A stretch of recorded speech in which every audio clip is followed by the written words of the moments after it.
सुख ही सुख अर्जित करने की मनोवृत्ति कहने सुनने में अच्छी हो सकती है। उससे शरीर को थोड़ी तृप्ति भी मिल सकती है, पर यह जीवन शरीर तक तो सीमित नहीं है।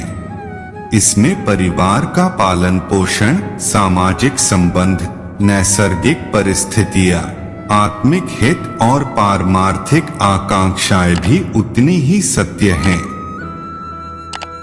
यदि मनुष्य की काक चेष्टा मात्र सुखों में रमण करती रही तो वह जीवन के दूसरे महत्वपूर्ण अध्यायों की कल्पना तक नहीं करता।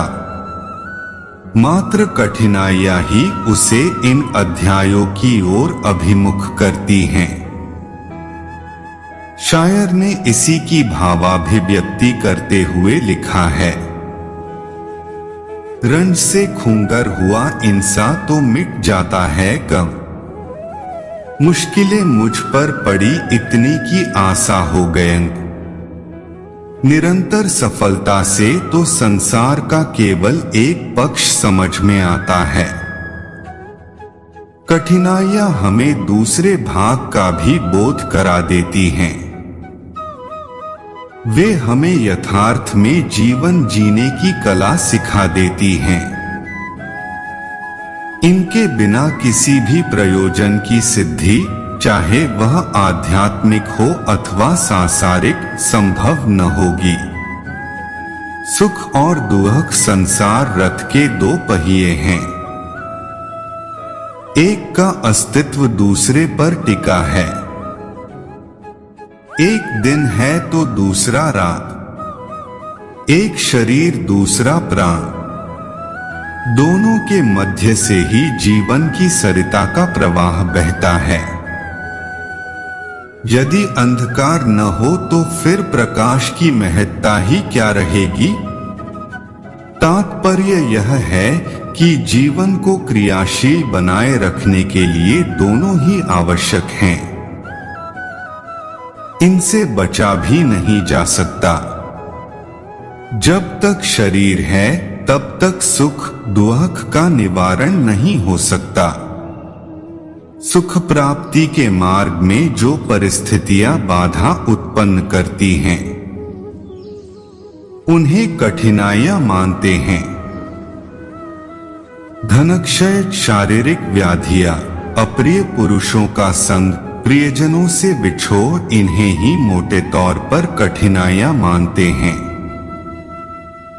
आध्यात्मिक लक्ष्य की प्राप्ति में मनोविकारों व स्वभावजन्य कुकृत्यों को कठिनाई माना जाता है। इन्हीं के कारण मनुष्य दुखी रहता है। किंतु यदि विचार पूर्वक देखा जाए तो यही परिस्थितियां महान परिणाम की जननी हैं। उपनिषदकार ने लिखा है, दिजमारोह तपसा तपस्वी, अर्थात तप से ही आत्मोत्थान संभव है। तप का अर्थ कड़कती धूप में बैठकर जप ध्यान करना, गहन शीत में स्नान करना अथवा शारीरिक तितिक्षा नहीं। इसका सर्वमान्य अर्थ यही है कि मनुष्य मार्ग में आई हुई कठिनाइयों से निरंतर संघर्ष करे, इनसे लड़ते हुए अपने लक्ष्य की प्राप्ति करे। हीरा बिना रगड़ खाए चमकता नहीं। मनुष्य बिना परीक्षा दिए पूर्णता प्राप्त नहीं कर सकता। कठिनाइयां और कुछ नहीं, वे एक कसौटी मात्र हैं जो आगे के लिए सचेष्ट करती हैं। कोई विद्यार्थी यह कहे कि क्षमा ही परीक्षा से न तो मैं उत्तीर्ण होता हूं न ही अनुत्तीर्ण, फिर क्यों कलम, दवात, कॉपी और कागजों में व्यर्थ खर्च करूं। कई बीमारी आदि का बहाना बनाकर उसे टाल भी देते हैं, किंतु चतुर अध्यापक उन्हें ऐसा करने से रोकते हैं।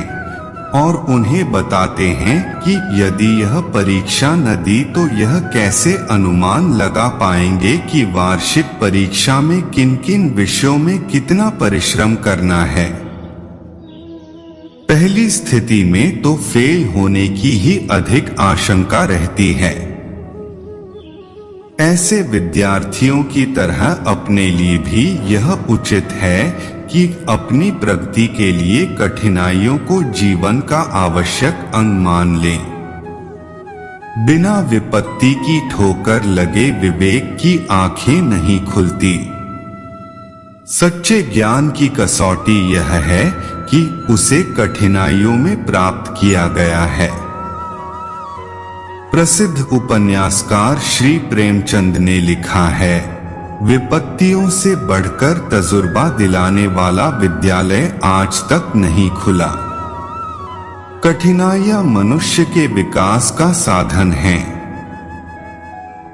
जिस तरह आग की तेज भट्ठी में तपाने पर सोने का रंग निखर जाता है, वैसे ही सच्चे व्यक्ति का जीवन कठिनाइयों की आग से परिपक्व बनता है। महात्मा गांधी, बुद्ध, ईसा आदि महापुरुष पग पग पर कठिनाइयों से लड़े थे। तब महान सामाजिक व राजनीतिक क्रांतियों का उन्नयन कर सके थे। विपत्ति में मानसिक शक्तियां अंतर्मुखी हो जाती हैं। इससे मनुष्य को सत्य असत्य, अपने पराये का यथार्थ ज्ञान होता है। आत्मीय स्वजनों की पहचान भी कठिन समय पड़ने पर ही होती है। कही रहीन संपत्ति सगे बनत बहुत बहुरीति, विपत्ति कसौटी जे कसे तेई सांचे मीटिंग। सच्चे मित्र की, आत्मीय की पहचान कठिनाइयों में होती है। इसे और भी स्पष्ट शब्दों में व्यक्त करते हुए कवि ने लिखा है, रहीमन विपदा हूँ भली जो थोड़े दिन हो, हित अनहित या जगत में जानी पड़े सब कोयंक। अपना हितैषी कौन है और कौन कपट पूर्वक धूर्तता का, धोखेबाजी का व्यवहार कर रहा है, इसकी परीक्षा मुसीबत पड़ने पर ही होती है। सुखी जीवन के तो हजार साथी होते हैं, पर मुसीबत पड़ने पर कोई सच्चा सगा ही काम देगा। सन्मार्ग पर चलने वाले व्यक्ति की सच्ची परीक्षा कठिनाइयों में ही होती है। ऐसे अवसरों पर बहुधा लोगों को यह कहते सुना जाता है कि उन पर परमात्मा रूठा है, उनके दुर्दिन चल रहे हैं। पर स्थिति ठीक इसके विपरीत है। महात्मा स्वेट मार्डेन ने लिखा है, जितने दुख, जितनी विपत्तियां हमें प्राप्त होती हैं, उनका कारण यह है कि अनंत ऐश्वर्यशाली एवं सर्वशक्तिमान परमात्मा से हम अलगाव का भाव बनाए हैं। कठिनाइयां वह वरदान हैं जिन्हें देकर परमात्मा हमें अपने पास बुलाना, अपनी गोद में बिठाना चाहता है। सच्चे अध्यात्मवादी की पहचान मुसीबतों में होती है। मुसीबतों में तपे बिना व्यक्ति अपने आप को ब्रह्मवादी घोषित करने का अधिकार नहीं पाता है। सच्चा ईश्वरवादी वह है जो कहता है, मालिक मुझे सुख नहीं दुख दे, सुविधाएं नहीं मुसीबतें दे, ताकि तुमसे विलग न हो। विपत्ति वह खराद है जिससे परमात्मा अपने रत्नों की चमक बढ़ाता है। इसीलिए आप देखिए कि आपके जीवन में भी कठिनाइयां हैं अथवा नहीं, आप अध्यात्मवादी हैं। आपके जीवन में निरी कठिनाइयां बाघ की भांति मुहबाएं हैं। आप इनसे विचलित तो नहीं हो रहे।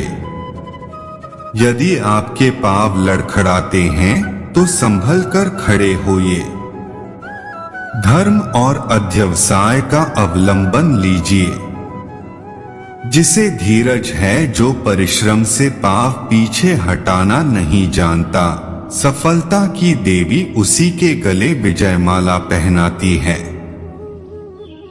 धैर्य प्रारंभ में कड़वा भले लगे, किंतु उसका फल मधुर होता है। आत्मनिर्भर बनने का और अपने में आत्मविश्वास जागृत करने का एक ही गुरु मंत्र है कि आप अपने जीवन में कठिनाइयों को आने दीजिए, दूसरों के दुख, तकलीफ और मुसीबतों में हाथ बटाइए। दूसरों की सहायता कीजिए और परमात्मा आपकी सहायता करेगा। दूसरों के दुखों को समझिए और अनुभव कीजिए कि आप असंख्यों से सुखी हैं। ऐसा दृष्टिकोण बना लेने से कठिनाई और दुख की परिस्थितियां टल जाएंगी और अपने पीछे सफलता की राह बना जाएंगी। किसी कवि ने कहा है, गम राह नहीं कि साथ दीजे, दुरख बोझ नहीं कि बांट लीजे। कठिनाइयां छोटे मनुष्य को निस्तेज निष्प्राण बना सकती हैं, किंतु महान वे हैं जो दुखों की छाया में पलते हैं, औरों के दुखों, मुसीबतों में हाथ बटाते हैं। पुरुषार्थ भी इसी का नाम है कि व्यक्ति परिस्थितियों से संघर्ष करे, स्वयं उनके वश न हो वरन उन्हें वशवर्ती करे। सुप्रसिद्ध वैज्ञानिक एल्फ्रेड एडलर का मत है कि भयभीत और हीन भावनाओं के व्यक्ति वे होते हैं जिनके जीवन में कभी कठिनाइयां नहीं आई होती अथवा जो कठिनाइयों से कतराते या बचते रहते हैं। ऐसे व्यक्तियों का मानसिक विकास रुक जाता है। ऐसे व्यक्ति छोटे छोटे कार्यों में भी सफलता नहीं पाते। कठिनाइयां अपने आप उतनी भयावह नहीं होती जितनी उनकी भयोत्पादक कल्पना। जब कभी किसी कठिनाई का आभास हो, आत्मविश्वास जगाइए, निश्चय ही उससे आपको हितकर परिणाम प्राप्त होंगे। दार्शनिक व्यवस्था ऐसी बनाई गई थी जिसमें अनिवार्य रूप से छोटे बड़े बालकों को गुरुकुलों में रखकर अक्षर ज्ञान कम और व्यावहारिक जीवन की कठिनाइयों का पाठ पढ़ाने का क्रम अधिक रखा जाता था। जब तक यह पद्धति चलती रही, इस देश में साहसी, पुरुषार्थी, चरित्रवान और प्रतिभाशाली नररत्नों की कमी नहीं रही। किंतु जब से कठिन परिस्थितियों में रहकर जीवन बिताने का ह्रास हुआ, तब से निर्बल, निस्तेज और दुराचारी व्यक्तियों का ही बाहुल्य होता चला जा रहा है। इन परिस्थितियों के रहते हुए किसी समाज, राष्ट्र का उत्थान संभव नहीं। कठिनाइयों से न जूझने का अर्थ यह है कि व्यक्ति सत्य की अवहेलना कर रहा है और मिथ्याचार को प्रोत्साहन दे रहा है। साहस, सदाचार आदि नैतिक सद्गुण कठिनाइयों से विमुख होते ही पलायन कर जाते हैं, तब फिर व्यक्तित्व के विकास का मार्ग अवरुद्ध होना ही निश्चित मानिए। एक व्यक्ति ने अपना जीवन लक्ष्य प्राप्त करने के लिए साधना उपासना का क्रम बनाया। पड़ोस वालों ने देखा तो लगे उपहास करने। बस उसका उत्साह ढीला पड़ गया। ऐसी अवस्था में सत्य की खोज करना एवं अपनी दुर्बलताओं से जूझना कहाँ बन पड़ेगा। पर दूसरे वे होते हैं जो यह मानते हैं कि उपहास करने वाले व्यक्ति हमें बुराइयों से सावधान रखने वाले पहरुए हैं। जो लोग उपहास और अवरोध की परवाह न करते हुए अपने रास्ते पर चलते रहते हैं, वे स्वयं सफलता प्राप्त करते हैं और दूसरों के लिए प्रेरणा का स्रोत भी बनते हैं। ऐसे ही व्यक्ति समाज का उत्थान कर सकते हैं। उन्हीं से आध्यात्मिक प्रगति की आशा की जा सकती है।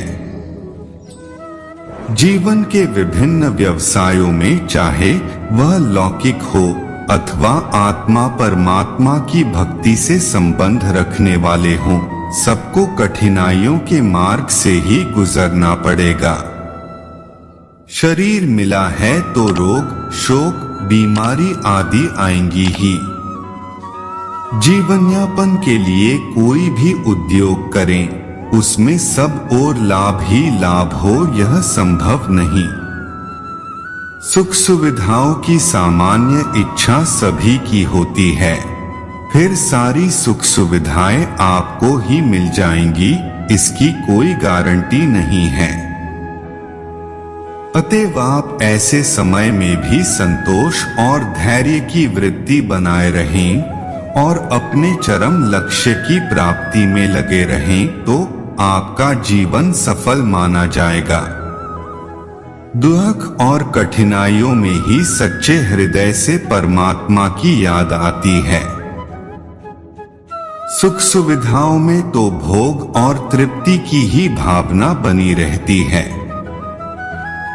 परमात्मा की याद तब आती है जब व्यक्ति असहाय सा चारों ओर से अपने आप को कठिनाइयों से घिरा पाता है।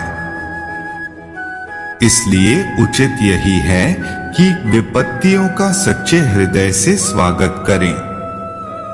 परमात्मा से मांगने लायक एक ही वरदान है कि वह कष्ट दे, मुसीबतें दे, ताकि मनुष्य अपने लक्ष्य के प्रति सावधान व सजग बना रहे। कृष्ण के समक्ष अपनी इच्छा व्यक्त करते हुए कुंती ने ऐसी ही कामना की थी।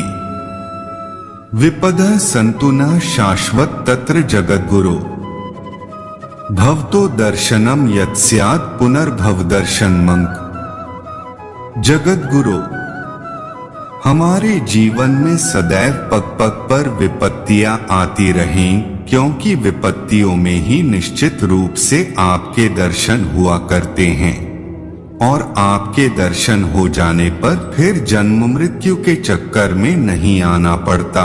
अपने अंतःकरण की कुंती भी यदि ऐसी कामना करने लगे तो लक्ष्य प्राप्ति की आधी सफलता आप पा गए समझिए। पूर्णता की प्राप्ति कराने में कठिनाइयां आपकी बाधक नहीं, सहायक ही होती हैं। उनके होने से ही तो संघर्ष करने का पौरुष प्रकट होता है और सुविकसित व्यक्तित्व के द्वारा किया हुआ प्रबल पुरुषार्थ कभी निरर्थक नहीं जाता। उससे लक्ष्य प्राप्ति की दिशा में निरंतर प्रगति ही होती जाती है। राधे राधे।